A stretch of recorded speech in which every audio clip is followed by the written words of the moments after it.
گروه آفات مکنده، تریپس، مینو، سفید بالک، شته، کنه همیشه جزو پرخطرترین آفات و پرضررترینشون توی کشاورزی و مخصوصا توی کشتای گلخونه‌ای به حساب می اومده و برای کنترلش هم سم‌ها مختلفی وجود داشته. یه سری خوب، یه سری خیلی خوب، یه سری ضعیف‌تر کنترل میکنن این آفت رو.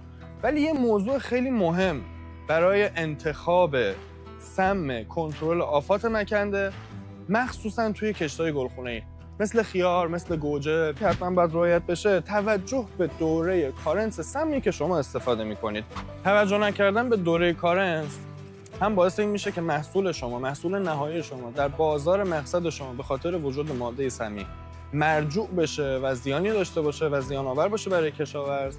و از همه مهمتر تهدیدیه برای سلامت جامعه مصرف کننده محصول شما به خاطر وجود ماده سمی در آن.